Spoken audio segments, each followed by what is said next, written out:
Well, great. My name is Jonathan G. Blanco. I will be your moderator today. I am a two-time Web3 commerce founder of NIFMint, and I'm really excited to be talking about impact and just the impact that Web3 can have overall. So I'm just gonna let everybody introduce themselves really quickly, and then we'll get right to the questions. So let's go down this way. Stephen.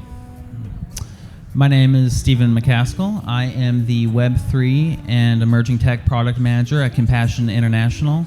And Compassion is the world's leading authority on holistic child development. And currently, we have 2.2 million children in 27 countries around the world that we serve. Hey everybody, I'm Elise Amelia Tretherick. I'm the Director and Innovator at Amplify and Expressions, as well as co-founder of Arlandau and Where2.world. I've been in the nonprofit sector for about 11 years, working with underserved communities from all over the world, and I'm really excited to be here.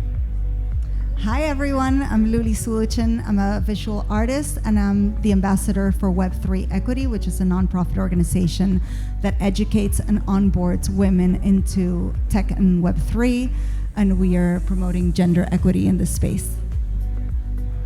Hi everyone, I'm Scott Spiegel, CEO and co-founder of BitBasel, also the founder of the Bitcoin Center Miami, the first Miami-based co-working space since 2018.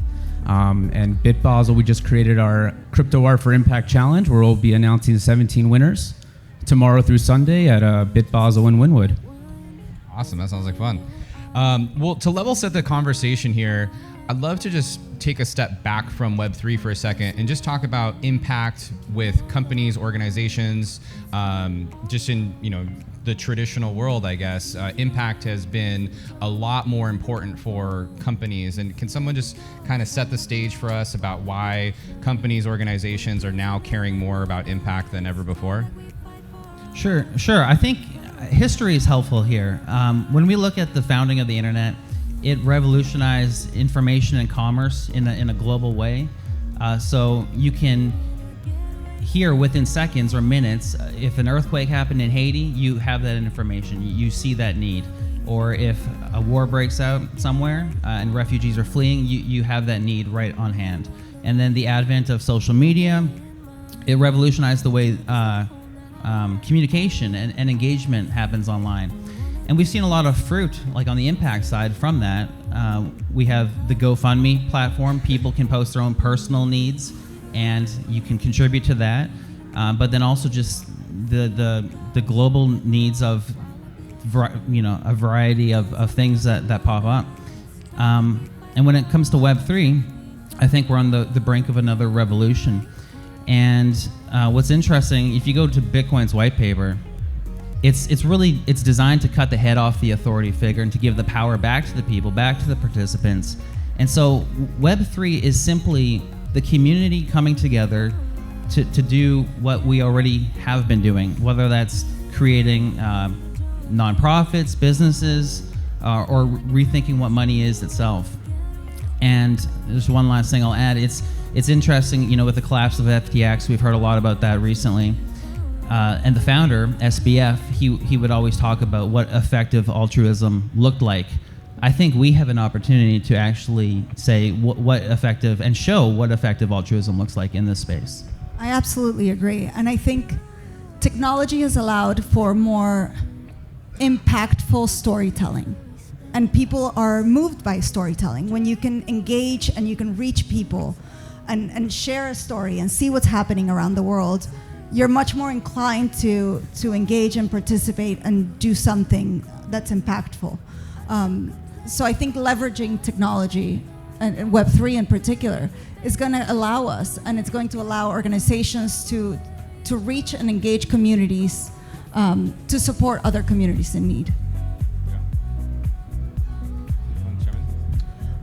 I think, from what came out of Web 2, social media is probably, in my last 11 years in the nonprofit sector, has just really been able to provide a visible foundation for other people to share what they're going through, their greatness, how to help, and really create a change of innovation with communities all over the world at a much faster pace, where we really see what's going on and can come together as a community. And I think that Web3 has done an incredible job in general of being able to create financial autonomy and just cause-driven autonomy without so many middlemen, which is the main drivers to really act. In Web3, I was at NFT NYC when Roe vs. Wade was overturned, and there were so many women. I was in a large protest that wanted to be part of that protest, and I felt like, and they said that they couldn't because they were working for companies that wouldn't approve of them being in that protest. And I think that Web3 is an amazing way to be able to give in ways that are more transparent, to where you want that you don't feel like you're going to be tracked, and feel safer in giving to those initiatives that are really meaningful to who you are as an and your autonomy as well. So I just want to dive in on that just real quick, because I thought it was interesting you were saying that like these people were conflicted or were worried about that. But if Web3 is more transparent, would that create, I guess, more conflict for them potentially? I saw the other day that MetaMask was going to start tracking IP. So there, like that invisible but also transparent way of, a bank account is attached to a name, and having to attach things to emails and different ways for people to find you, it's still scary, but I feel like it's better than donating with a bank account. And also just being able to access, different kinds of blockchains to have that more global acceptance of interactivity. So many people can buy different kinds of tokens and be able to donate to other causes and be able to have that like financial autonomy, so they don't have to go through different kinds of banking and structures is really important. But I think that it's just there's so many bad actors that have created a bad space and are calling for like, okay, we need to know IP. Okay, we need to know,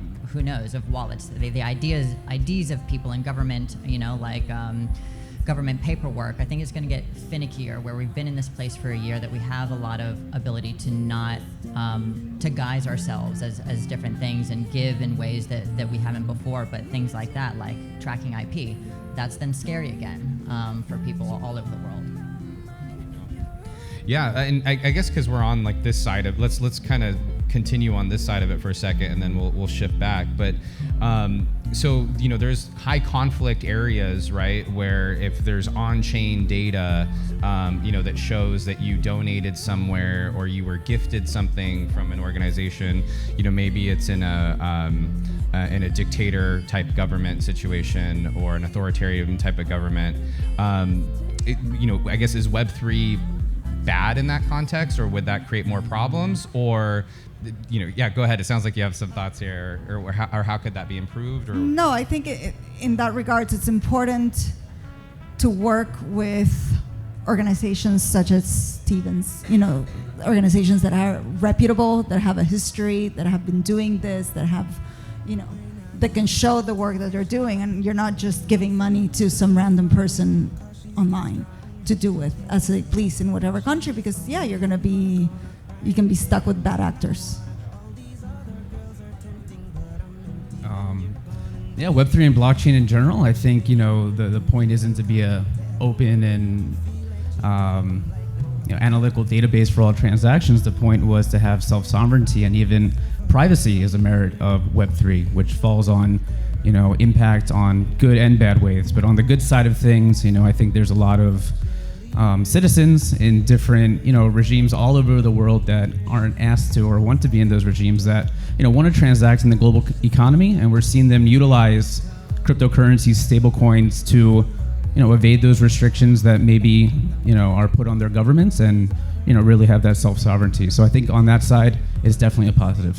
Yeah, and let's shift right to that. So what are some examples of how Web3 is being used for good in impact in different organizations, et cetera? It's interesting when we go back to COVID rolls around end of 2019, and then April, May of 2020, we start to see these NFT profile picture collections launch, and everyone's forced to go inside, and everyone's immediately lonely because they can't go out, right? And so you have these collections launch, and these collections promise, more than anything, hey, this is a community that you can come belong to.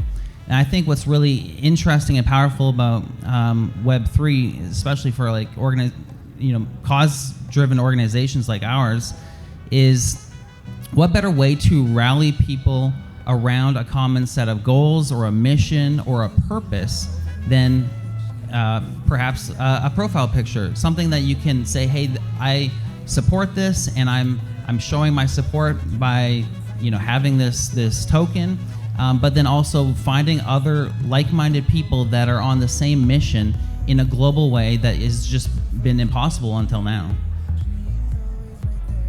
I think DAOs have been an incredible evolution for Web3. Being able to have supporters and funders have a stake in where the money is going, being able to token gate voting.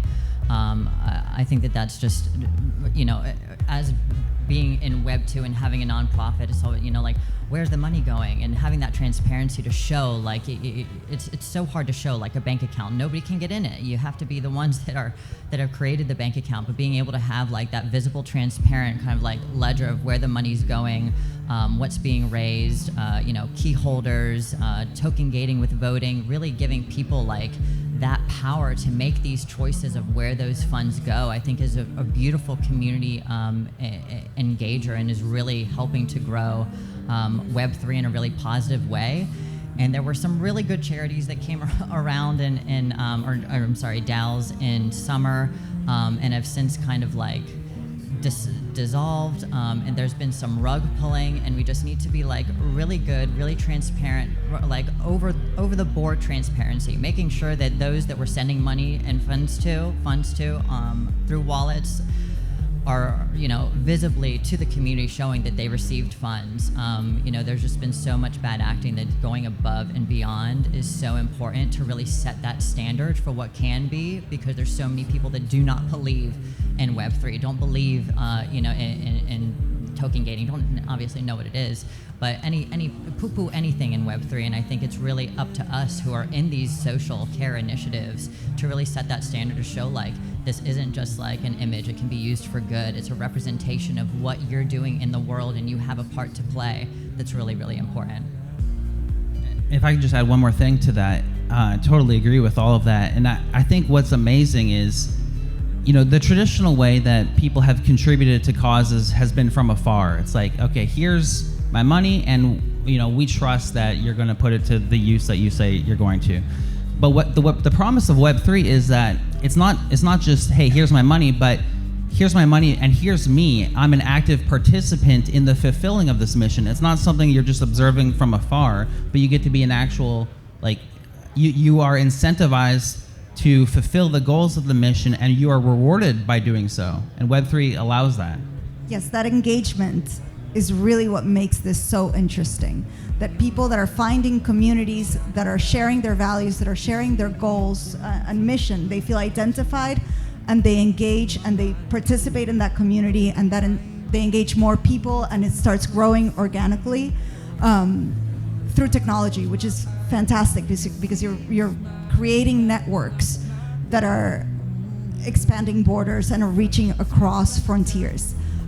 So it's really such a force to engage people that are interested in doing good, and that find these space, and that are creating this networking and these relationships, and more things start forming out of that. For example, in Web3 Equity, which we have 750 women based in Miami involved in this community. Just from that networking, so many charitable projects have started out of those connections that were forged through in-person events that started through online events at first. So I think it's always important to reiterate that behind these screens are real people, and reaching those actual human beings is what the work that we're doing is about. I'll be honest here. I mean, I've been in blockchain for 10 years, but I really think diving into the impact space has really been the last year. my co-founders at BitBasel, Jorge, he's not listening, and Scarlett, they've been working on impact in Miami for the last 3 decades, and I'm kind of learning my ABCs of impact. But something that really helps me frame it are the United Nations Sustainable Development Goals. There's 17 of them, and I think we can point to blockchain helping out, not just all of them, but even specific ones. SDG number 4, gender equality. Organizations like Web3 Equity or HerDAO or SheFi, giving women a voice, through this new industry, or SDG 1, zero poverty, the case of stablecoin usage in Venezuela for people to escape regimes and travel across borders, without having to bring their wealth on their back. They can carry in their private keys, and they are doing it. SDG 7, affordable and clean energy, whether it's carbon offset removals or people using proof of work mining to harness untrapped energy. We work with a partner called BitOcean that are using Bitcoin mining to bootstrap thermal energy of the oceans and create new sources of renewable energy that weren't done before. So I think people, especially in these times where the headlines are FTX and trading, we got to have the regens and refi and blockchain and how it relates to impact at the forefront now more than ever. And that's why BitBasel, put on this Crypto Art for Impact challenge. We're really trying to meet people where they're at, to learn about blockchain and the correct steps, and really, get through the noise of what they see online. And for me, learning about impact, the SDGs have really helped me, put that frame of reference. So shifting gears a little bit, let's pretend that you were working on impact at a really big company, like a top 4 tech company. Like, how might you use Web3? How might you use crypto? Well, one thing I think, DAOs are transparent, auditable ledgers to be able to show all stakeholders what you're doing with funds, whether they're nonprofits or big tech companies or large governments. I mean, I think just utilizing a DAO within your treasury is a great first step to show transparency. I also think that we see a lot of organizations, looking at NFTs not just for marketing, but also, looking at them as assets where they can meet their ESG goals and maybe invest in them and be a part of these communities themselves. We see partnerships here in Miami with Visa and MasterCard really diving deep into NFTs to support local communities. So I think there's tons of ways, but it's only just the beginning. Yeah, I agree. I think transparency is one of the most obvious, ways that the blockchain can help this space, showing impact. It comes down to trust, and the beauty of the blockchain is it's immutable and it's public. Like, you can see where funds are going, and I think we're just scratching the surface of the possibilities. But you can imagine smart contracts written in a way where you can see exactly the amount of funding going to certain aspects of the mission. Yeah. And also, I think it's important for companies to participate in something that is fun and cool and exciting. Like marketing-wise, NFTs are a great tool to engage companies to participate in something good. I've been seeing more and more companies have, like, I don't know if it's not obviously proof of work. It's proof of product, and it takes you step to step, like where this product's been, where it was put together, what time, like, so you can truly understand where your products are being created. My new avocado mattress is on the blockchain. Like fresh farm salmon from Indonesia that brings on local fishermen. Like, it's all on the blockchain, so you know exactly where your food's coming from, when it was shipped, like how it got everywhere, timed and date stamped in a really beautiful way. So we truly know where our products are coming from. So I think that like really pins on that transparency aspect.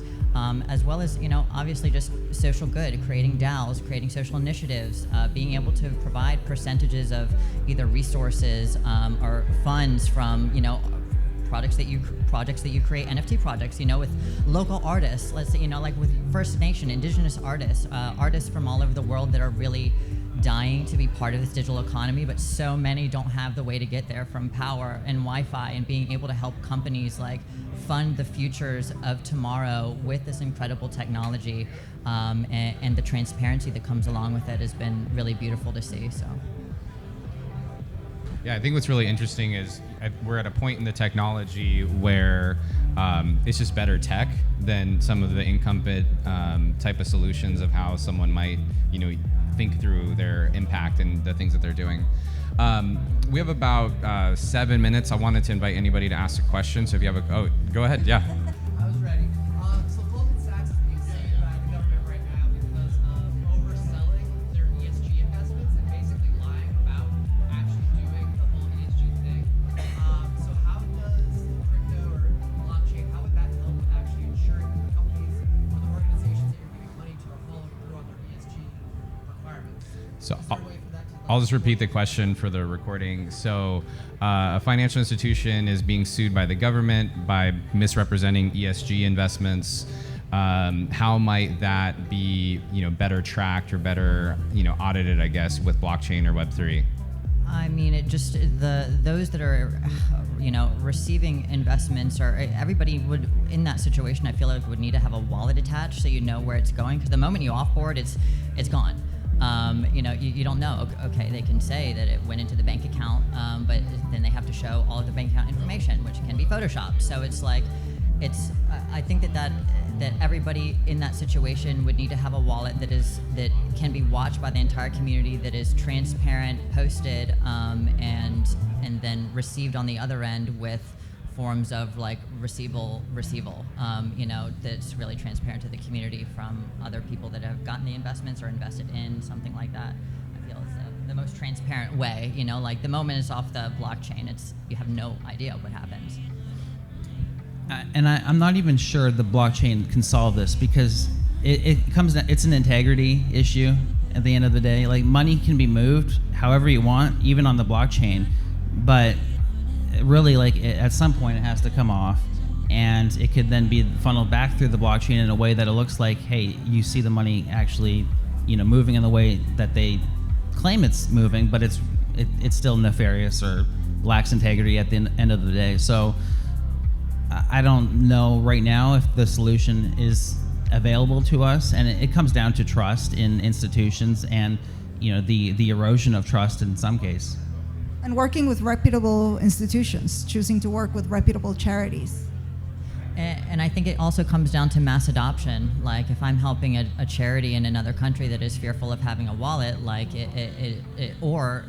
say I have tons of artists that I work with in Nigeria, but there's so many, and Nigeria is exploding with artists and creatives right now, and just so many initiatives, but crypto is like a really touchy situation. There's so many places where there's legislation that doesn't allow it.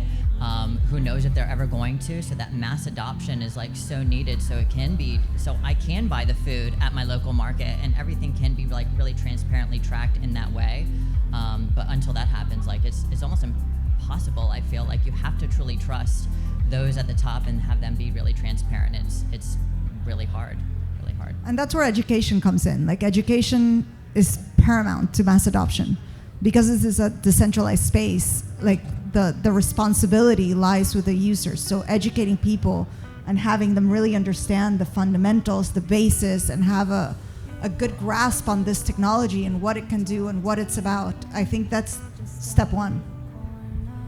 And the one thing I wanted to really mention in this talk is, we talk a lot about charity and doing good, but offboarding is so nearly impossible for so many charities that we want to help. And thank God there's so many great communities, doing amazing things that are really helping to offboard in different ways. But I work in the Caribbean with a ton of communities, and it is nearly impossible to offboard, even from PayPal, even from Stripe, Binance. They will not take it. It's like financial prisons that so many are in, and they can't have their financial autonomy for anything. They have to move to another country to have that. They have to start another business in the United States to even offboard, and then send it to with a whole bunch of fees, and it's it doesn't work for the people. And I think that's a huge thing that massive MasterCard and Visa can really help with, in creating neobanks and ways for people to offboard their funds so they can buy things like food, water, have power in these really simple things that we really take for granted in the country that we're in right now. So leveraging productive partnerships, I think, is really important in this. Yeah, and a bunch of different stakeholders. So, these ESG approved organizations, ESG budgets are only going to grow for these large, institutions. So who are these ESG organizations they're donating to? Maybe we have them all register an address before you can donate on Ethereum.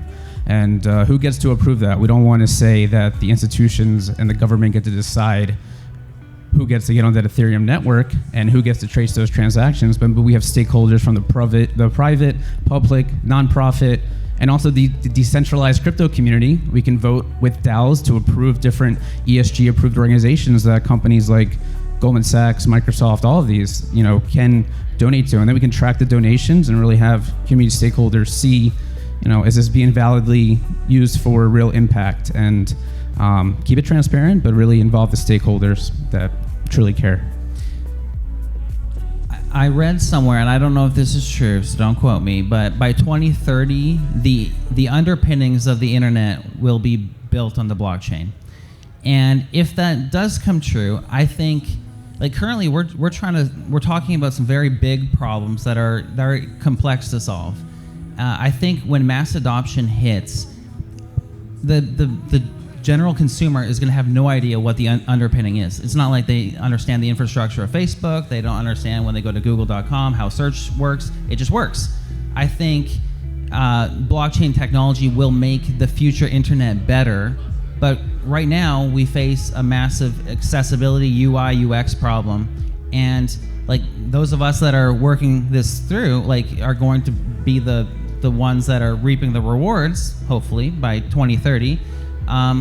But a lot of these problems, I think, will be solved in ways that we're not even thinking right now, and the general consumer is going to have no idea what is going on. It's just their life is better, it's easier, and impact is greater and more visible, and so on. Yeah, I totally agree. It's just in the background, just with the same ease that we use every piece of technology today. I totally agree. Well, with that wraps up our panel. Thank you so much, everybody. Thank you, everyone, for coming and engaging in this talk. This is amazing. We're so appreciative of you. Real quick before we go, though, we'll just go down the line. If anybody wanted to get in contact with you, what would be the best way? LinkedIn, my name works, or Mr. Honest ETH on Twitter.